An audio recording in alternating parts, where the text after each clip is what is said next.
শুক্রবার কলকাতার RG Kar medical college হাসপাতালে কর্তব্যরত মহিলা চিকিৎসক খুন হন বলে অভিযোগ।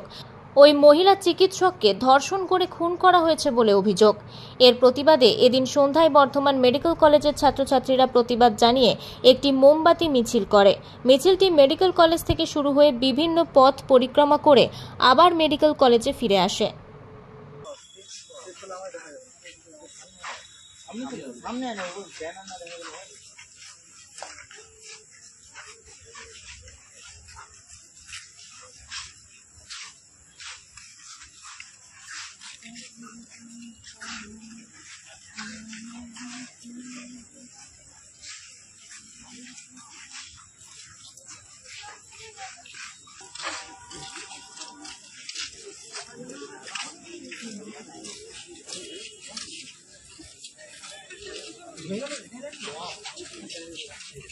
এই একটা ক্যান্ডেল মার্চ আমরা করতে যাচ্ছি। ঘটনাটা খুবই দুর্ভাগ্যজনক।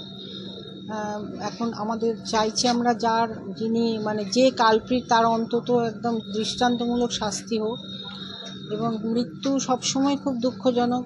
আমরা যেভাবেই প্রতিবাদ করি তাকে আর কখনোই ফেরত পাওয়া যাবে না। আমরা হয়তো যেটা করছি সেটা পরবর্তী পদক্ষেপ আমাদের, কিন্তু যে ঘটনাটা ঘটে গেছে সেটা আমরা কখনোই আর ফেরত পারবো না।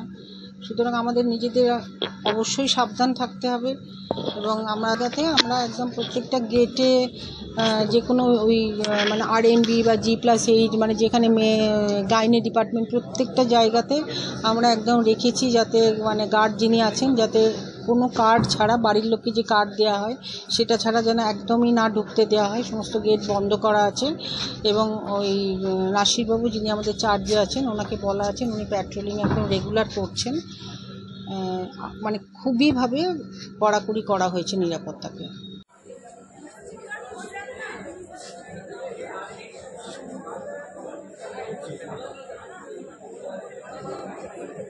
প্রথমত যে ঘটনা ঘটেছে এটা দেখার পর, শোনার পর বলার ভাষা তো কিছু থাকে না।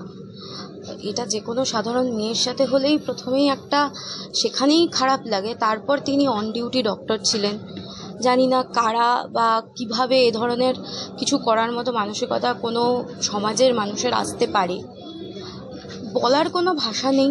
শুধু বলবো তার আত্মার শান্তি কামনা করতে পারি, এর বেশি তো কিছু আমরা আপাতত পারি না। সব থেকে বড় যেটা আমার মনে হয়, যে বা যারাই এর পিছনে দায়ী থাকুক না কেন, তাদের এগেনস্টে দৃষ্টান্তমূলক একটা শাস্তি যেন হয়।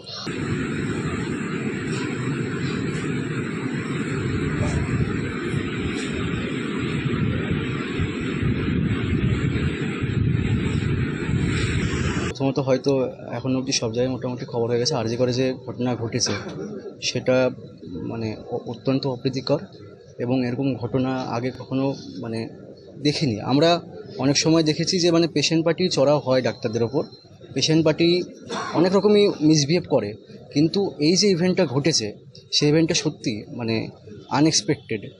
তো সেই জন্যই আমাদের ক্যান্ডেল মার্চ, শান্তিপূর্ণ ক্যান্ডেল মার্চ হচ্ছে। 9ই আগস্ট 2024 ডাক্তারি জীবনে একটা কালো দিন।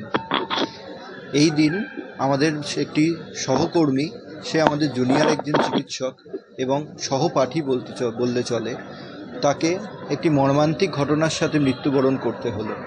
তার কারণ এখনো পর্যন্ত আমাদের কাছে স্বচ্ছ নয়। সে তার কাজের জায়গাতে মারা গেছে।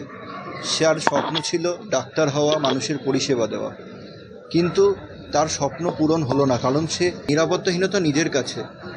কারণ এখানে মানুষ যতই নিরাপত্তা বাড়ুক, মানুষের মানসিকতা যদি চেঞ্জ না হয়, মানুষের মানসিকতা যদি ডাক্তারদের ওপর পরিবর্তন না হয়, নিরাপত্তা বাড়িয়েও কিন্তু ডাক্তারদের ওপর এহেন আচরণ আমরা আটকাতে পারবো না। সাধারণ মানুষের কাছে আমার করজোড়ে অনুরোধ যে আপনারা ডাক্তারদেরকে একটু শ্রদ্ধা করুন। ব্যুরো রিপোর্ট, আনন্দ বার্তা।